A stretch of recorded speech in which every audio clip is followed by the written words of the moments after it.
안녕하세요. 배신의 장미입니다. 오늘의 사연 시작하겠습니다. 어머니, 지금 뭐 하고 계세요? 어머니, 집엔 어떻게 들어오신 거예요? 어머니 제 말 안 들리세요? 왜 아무 말도 안 하세요? 네? 집엔 어떻게 들어오셨냐고요? 뭐가? 아니 내가 아들 집에도 못 들어오냐? 네 허락받고 들어와야 해? 더러워서 원. 뭐가? 지금 간다. 간다고! 후다닥 뒤도 안 돌아보고 도망치듯 가던 시어머니. 저는 그날 저희 집 도어락을 바꿨습니다. 그리고 그날 이후 남편은 집에 못 들어오고 있고요. 이 싸움은 아마 이혼으로 결론을 맺게 될 겁니다. 그런데 저는 좀 더 괴롭혀주고 싶어요. 몰래 우리 집에 들어와 안방에서 뭔가를 찾으려고 했던 시어머니. 그리고 도둑질을 하려고 한 게 분명한데 그걸 방관하고 비번을 알려준 남편을 저는 용서할 수 없고 괴롭힐 수 있는 데까지 괴롭혀줄 생각입니다. 무시로 일관하면서 말이죠. 결혼을 하고 지금의 집에 살기까지 저도 그렇고 남편도 그렇고 고생을 많이 하긴 했었습니다. 내 집 마련한다는 게 정말 쉬운 건 아니잖아요. 매일같이 여기저기 아파트를 분양한다는 말은 많고 높은 건물들이 올라가긴 하는데 왜 저 중에 내 집은 없는 걸까? 도대체 저 사람들은 어떻게 저 집에서 살 수 있는 걸까? 열심히 한다고 하는데 당최 저런 집에 살려면 얼마나 더 노력을 해야 하는 거지? 우리의 노력은 저들의 발끝에도 따라가지 못하는 것인가? 라는 생각을 했던 적이 있었습니다. 이런 현실이 슬프기도 했었고 성인으로서 아직도 부모님의 도움을 받고 있는 저희들 처지가 한탄스럽기까지 했었죠. 제 마음도 썩어 문드러졌었는데 지금은 꼴도 보기 싫지만 당시엔 남편은 오죽 더 했을까요? 더군다나 장인어른 장모님 명의의 집에 살고 있는 남편 입장에서 하루하루가 어려운 생활이긴 했었을 겁니다. 결혼할 때 돈이 좀 있긴 했지만 남편은 제게 조금만 기다려 달라고 했었습니다. 한 1년만 더 놔두면 거의 대출 없이 집 한 채 마련할 수 있을 것 같다면서요. 주식을 하고 있었던 남편은 결혼 당시만 해도 상당한 돈을 가지고 있긴 했었어요. 모든 돈이 남편의 돈은 아니었었습니다. 제 돈도 함께 들어가 있었거든요. 저희 같은 일반 월급쟁이들이 목돈을 만질 수 있는 길은 주식, 그리고 로또 말고 또 뭐가 있겠어요. 까먹지만 않고 현상 유지만 하면 1년 뒤에 집 한 채 정도는 마련할 수 있겠지. 신혼 특공이라는 것도 있으니까 우리 집이 생길 수가 있겠지 하며 결혼하면서 저희 부부는 친정 부모님 명의의 집에 들어가 살게 되었습니다. 친정 부모님은 어차피 놀리는 집이니 부담 없이 살아라 하셨지만 제 자존심엔 그럴 수가 없더라고요. 보증금도 받지 않고 살게끔 해주셨는데 그래서 성의차 그리고 제 자존심, 남편 자존심 지키기 위해 한 달에 50씩 월세 개념으로 용돈을 드리긴 했었죠. 물론 길게 가진 못했어요. 둘이 버니까 넉넉할 줄 알았는데 또 그렇지가 않더라고요. 왜 그렇게 들어가는 돈이 많은 건지 한 반년 정도 50씩 용돈 드리다가 중단을 하긴 했는데 그 중단한 이유가 돈이 넉넉하지 않은 이유도 있었지만 저희 시어머니가 이 사실을 아시고는 난리를 치셨었거든요. 차라리 그렇게 돈을 낭비할 생각이면 그냥 자기 집에 들어와 살라고 공짜로 살게끔 해주는 줄 알았는데 있는 사람들이 더 한다고 어떻게 그 돈을 받을 수가 있느냐고 그러면서 있는 척 배려해 주는 척은 다 하고 있다고 서운하다 하더군요. 친정 부모님을 욕하는 건 분명했지만 제 욕을 가장 많이 하긴 했었어요. 제가 처신을 똑바로 못해서 이런 사달이 일어난 것이라고 했고 반년밖에 안 된 며느리인데 뭘 그렇게 잘했어야 한 건지는 모르겠지만 그래도 못한 것 같진 않은데 자기한테 해준 게 뭐가 있냐고 친정엔 50씩 주면서 자기한테는 뭐 해줬냐면서 제게 삿대질을 하더군요. 시댁에 따로 용돈을 드리진 않았지만 이상하게 시댁엔 돈이 많이 들어가긴 했었어요. 참 신기하죠? 만일 용돈까지 드려야 하는 입장이었다면 저희 부부 아마 거지 되었을 겁니다. 왜 그렇게 돈이 들어가는 일이 자주 생기는 건지 모르겠는데 아픈 날도 많아지고 멀쩡했던 TV가 갑자기 망가지고 갑자기 근육통이 생겨서 안마 의자가 필요하고 오래된 침대 매트리스로 인해 허리가 아파져서 침대를 바꿔야 하는 상황들이 오더라고요. 시댁에 따로 용돈을 챙겨드리지 않는 것에 전혀 신경을 쓰지 않았던 건 네, 이렇게 돈이 많이 들어갔었으니까요. 그런데 해준 게 아무것도 없다고 제 친정에만 용돈을 챙겨드렸다고 제게 시뻘건 눈을 하며 욕을 하더군요. 시어머니의 제게 향한 핀잔은 저뿐만 아니라 남편에게도 스트레스가 되긴 했었나 봅니다. 소변 보는데 힘이 든다고 해서 찾아간 병원에서 남편은 과민성 방광이라는 진단을 받게 되었습니다. 방광염이 아니었기에 염증 치료약을 주는 게 아니라 이 병은 순전히 스트레스가 원인이라 하더라고요. 심신을 안정시키는 약을 받았는데 남편의 증상은 나아지질 않았죠. 침대에서 한 번의 실수와 신경이 예민해질 만한 회의를 하는 도중 소변 실수를 한 남편은 결국 성인 기저귀를 차는 형국까지 가게 되었었습니다. 안타깝더라고요. 남편의 과한 스트레스는 저를 향한 시어머니의 힐난도 한몫했을 것이고 그리고 당시에 주식에 말도 안 되게 폭망을 해버렸기에 더 그랬을 겁니다. 자존심 하나로 살고 있었던 저였는데 결국 저는 친정 부모님께 손을 벌릴 수밖에 없었어요. 당시에 살고 있던 집도 나름 괜찮긴 했었는데 당시에 그 주변에 외국인 노동자들이 많이 입주를 하는 탓에 치안에 문제가 생겼었거든요. 한밤중에 경찰들도 많이 왔다 갔다 하고 그리고 소란스러운 일도 생기고 친정 부모님과 첫째 오빠에게 부탁을 좀 했습니다. 돈을 좀 빌려달라고 말이죠. 무리하게 대출을 끼고 저희는 이사를 결정했는데 아무리 머리를 굴려봐도 당시의 대출금 이자를 감당할 수가 없을 것 같더라고요. 대출금을 최소화하기 위해서는 친정 부모님의 도움을 받을 수밖에 없었는데 시댁에 들어가 사는 건 죽을 만큼 싫었고 솔직히 욕심이긴 했었지만 언제 어떤 사고가 생길지 모르는 그 동네가 싫은 것도 있었습니다. 그리고 제가 험한 일을 당할 뻔했었던 것도 있었고요. 이건 기억을 하기 싫어 따로 언급을 하진 않겠지만 살면서 그런 공포는 처음 맛보는 것이긴 했었습니다. 원래 그런 동네가 아니었었는데 갑자기 무법천지가 되어버려서 결국 저희를 떠나보내려고 하더라고요. 다행히 친정에서 돈을 좀 해주셨고 무리가 아예 안 되는 것은 아니었지만 그래도 그나마 숨통이 끊어질 정도는 넘긴 상태에서 저희는 이사를 가게 됩니다. 이사를 가겠다고 마음을 먹고 그나마 나은 환경의 집을 구하자 남편은 성인 기저귀를 벗어날 수가 있었어요. 그게 다 마음의 짐이었었나 보더라고요. 이사를 간다고 했을 때도 기저귀를 찼어야 했었던 당신 아들의 처지를 이야기하면서 좀 더 빨리 해결을 안 한 저를 은근히 탓하더군요. 정작 자신은 해준 게 아무것도 없으면서 말은 가진 게 없어서 아무것도 못 해준다. 그게 미안하다 말을 했었지만 나중엔 아무것도 없는 시댁이 처지이기 때문에 해주지 않는 것이 타당한 것이라고 말이 바뀌더군요. 넉넉하지 않은 시댁이라 바라는 것은 없었지만 그래도 그리 말을 하니 서운하긴 하더군요. 매일 당신들은 남의 집 며느리와 저를 비교하면서 저 또한 다른 시댁들과 당신들 비교할 수 있는데 그렇게 할 수 있다라는 것 자체를 모르는 듯 했어요. 그리고 제가 더 서운하고 너무한다 생각을 했었던 건 시댁에 자신의 남편만 있는 게 아니라 다른 자식이 있다라는 거였습니다. 시동생. 그 사람은 지금 공부를 하고 있는 사람이에요. 시부모님은 시동생이 뒤치다꺼리를 하시는 그런 분들이셨고요. 뭔가 공부를 해야 한다면 저는 우선 노량진부터 생각이 들긴 합니다. 그런데 우리 시동생은 지금 논현동에서 오피스텔을 잡고 공부를 하고 있어요.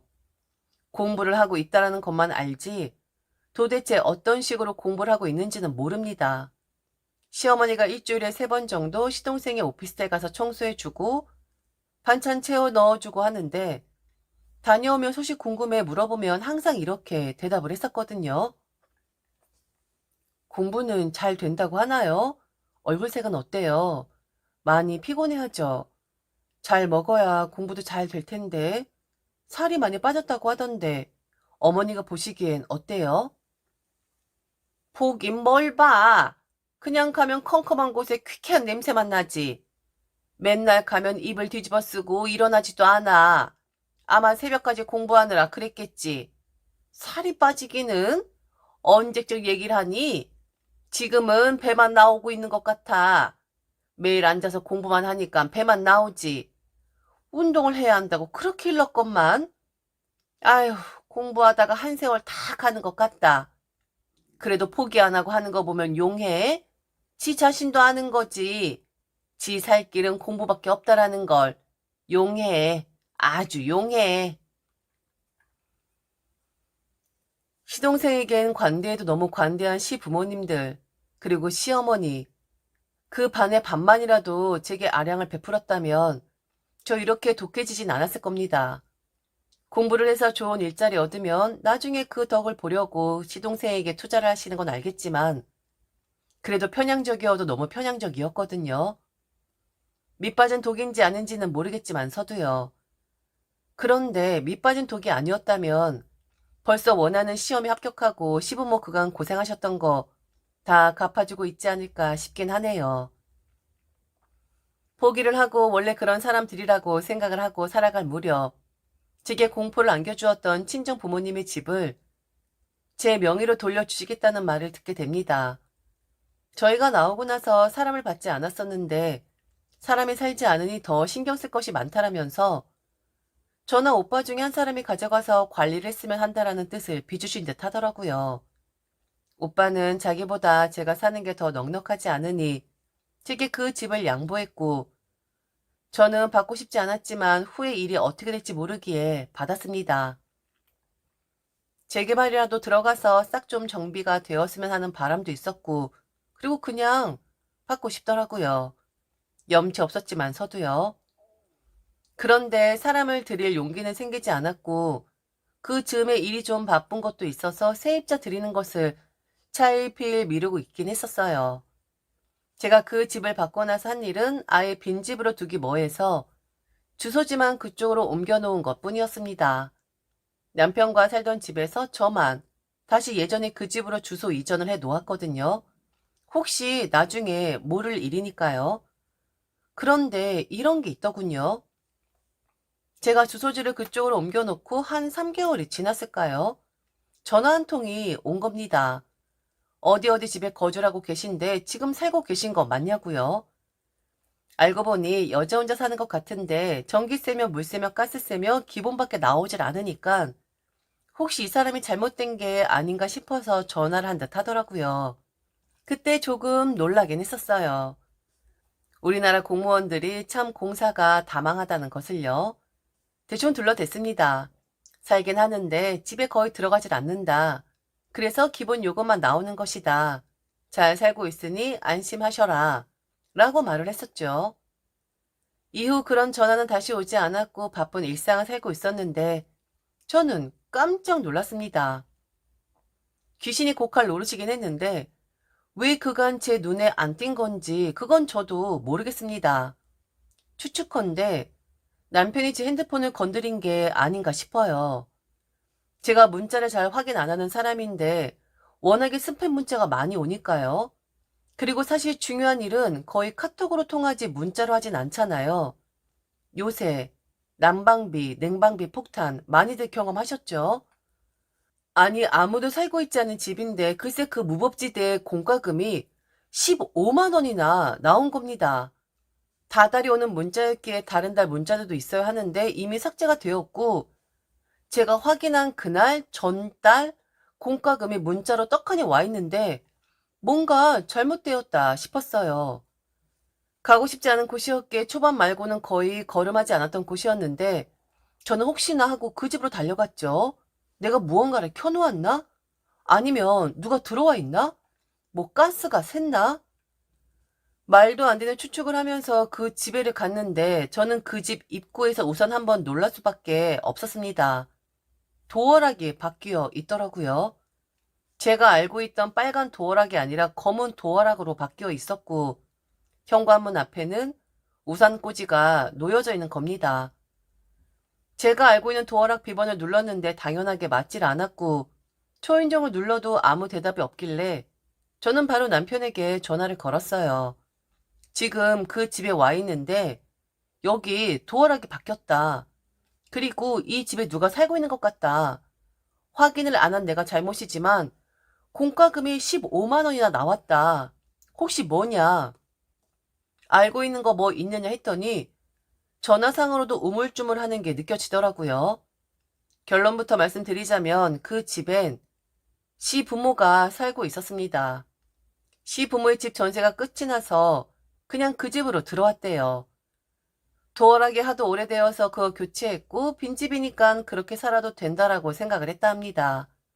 아니, 전세가 만료가 되면 다시 연장을 하면 되는 것이고 그리고 만일 이 집에 들어와 살 생각이었다면 내게도 이야기를 했어야 한 거 아니냐고 하니 어차피 빈집인데 누가 들어와 살든 무슨 상관이냐 하는 거예요. 그런가요? 그런데 저는 순간 너무 화가 나더라고요. 뭐 어떠냐는 남편의 그 말이요. 그리고 제게 잘해준 시부모라면 괜찮았을 겁니다. 제게 못해준 시부모인데 저를 비난했었던 사람들이었는데 아무 말 없이 내 명의의 집에 도둑처럼 들어와 있다. 그렇게 나오겠다라는 것이냐 남편에게 으름장을 놓았지만 남편은 별 위험 못 느끼는 듯 했고 저는 바로 시어머니에게 전화를 걸었습니다. 지금 집 앞에 와 있다고요. 하얀색 우산 꽂이가 참 예쁘다고 어떻게 한마디 말도 없이 내 집에 그것도 빈집에 들어와 살고 있는 거냐고 했더니 뭐 이제라도 알았으면 되었다고 하대요. 말을 하려고 했었는데 귀찮아서 그냥 안 했답니다. 제가 무슨 소리냐고 했더니 오히려 제게 고마워해야 하는 거 아니냐고 하더군요. 아, 진짜 이해가 되십니까? 귀찮아서 말 안 했어. 뭐 말을 해야 하는지도 몰랐고. 어차피 빈집인데 그냥 들어가 살면 되는 거잖아? 그리고 에어컨 좀 바꿔야겠더라. 거실 에어컨이 영 시원하지가 않았었어. 니들 방에는 에어컨이 없던데 그동안 어떻게 살았니? 불편한 게 이만저만이 아니지만 그래도 참고 살고 있었는데 이미 네가 알아버렸으니 뭐 해줄 건 좀 해줘야겠다. 시부모의 집 뺀 돈은 앞으로 얼마나 더 공부를 해야 할지 모르는 시동생 뒷구녕에 들어가야 해서 그리고 용돈 한 푼 안 주는 아들 부부로 인해서 먹고 살아야 하니까 생활비로 써야 한다고 했습니다. 오히려 제게 고마워해야 한다는 시부모. 지금 당신들이 제 집에 들어가 사니까 돈 달란 소리도 안 하는 것이고 아쉬운 소리도 안 하는 거라고. 어차피 빈집이고 아무도 들어가 살기 바라지 않는 빈집에 자기들이 들어가 살아주니 고마워해야 하는 거라고 오히려 제게 큰 소리를 치더군요. 그리고 귀찮았대요. 제게 말을 하는 게. 이런 대접을 받고 삽니다. 저만 이런 대우받고 사는 거겠죠. 저는 바로 열쇠점에 전화를 해서 도어락을 바꿔버렸습니다. 그리고 출장비 포함 거금 30을 들여 저 외에 그리고 그 자물쇠를 달아준 본사 외에 열 수 없는 자물쇠를 하나 더 걸어 잠궜습니다. 그리고 그날 저녁에 집에 들어갈 수가 없다고 저희 집에 쫓아온 시부모에게 내 집인데 도둑이 든 것 같아 도어락 바꿨고 자물쇠도 하나 더 걸었다고 말했어요. 얼른 문을 열어달라고 하는데 그냥 모르쇠로 일관했습니다. 어디 한번 해보자고 어떤 결과를 불러일으킬지 네가 아무것도 모르고 이런 일을 벌인 듯한데 자기들도 가만히 있지 않겠다고 하더군요. 그럼 저는 주거침입죄로 신고를 하겠다고 맞불을 놓았고요. 시부모들은 그날 논현동에 시동생 집에 갔고 그리고 그 다음날 시어머니가 저희 집에 들어와서 물건 뒤지고 있는 걸 제가 발견한 거였어요. 남편은 제게 아무 말도 못했었는데 이놈이 글쎄 지 부모한테 문을 열 수 있는 카드를 찾아보라고 저희 집 비번을 알려준 거였죠. 문만 따고 다시 들어가면 일이 해결이 될 줄 알았나 봅니다. 시어머니 호동지동 나갔고 저는 그날 바로 저희 집 도어락도 교체를 해버렸습니다. 남편이 문을 두드려도 열어주지 않았고 사람 자체같이 쪽팔린 것도 못 참는 성격이에요. 큰 소리 못 내고 돌아갔는데 아마도 남편도 논현동으로 간 듯 하더라고요. 전화가 와도 받지 않았고 그냥 쌩을 까다가 그날 새벽에 전화를 받아 주었어요.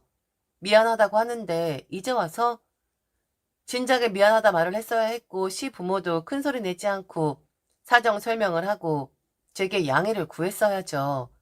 오히려 네가 고마워해야 하는 거다라고 말할 게 아니라 미안하다라고 말하는 남편에게 저는 그랬어요. 오랜 싸움이 될 것 같아. 오줌 싸는 너도 봐줬고 집 때문에 당하지 말아야 하는 꼴도 당했었고 친정의 자존심 굽혀가며 지금 이 집에 이사도 했는데 그걸 다 망친 사람은 바로 너고 너희 부모야. 나는 너랑 이혼하긴 할 건데 당분간은 좀 이렇게 지켜보려고. 들어오지 마. 못 들어와 너는 이 집에. 그리고 내가 넣은 돈이 더 많고 내가 낸 이자가 더 많아. 이 집도. 무슨 말을 하는진 알아들을 것이라 생각해. 그 비좁아 터진 네 동생 집에서 반성하고 니들이 뭘 잘못했는지 생각을 해봐. 내 빈집에 들어온 물건이니 내 거잖아? 들어올 땐 니들 마음대로 들어왔지만 나갈 땐 좀 내 마음대로야. 빈집의 주인 모르게 들어온 죗값이라고 생각하렴. 저 전화한 지 2주일 지났습니다. 다음 주부터 이혼 소송에 들어갈 생각이고요. 그리고 빈집에 들어가 있는 그 집의 짐은 이미 빼두었어요. 다만 알려주지 않았을 뿐입니다. 나중에 이혼 소송할 때 그 짐 빼려고 드는 값과 창고값까지 청구하면 되니 아까운 돈은 아니라고 생각을 해요. 도어락을 교체하고 며느리 집인데 말도 없이 들어가 살기 시작한 시부모. 아직 제대로 결론이 나지 않았지만 꼭 결론이 나게 되면 다시 사연 보내드리도록 하겠습니다. 아, 그리고 그 집에 시부모 물건 다 빼고 집 문을 열어주긴 했었네요. 자기네 집 어디 있냐고 찾아와서 소리 지르기에 귀찮아서 나중에 말해주겠다고 하긴 했습니다. 조금 더 답답하게 만들 생각이에요.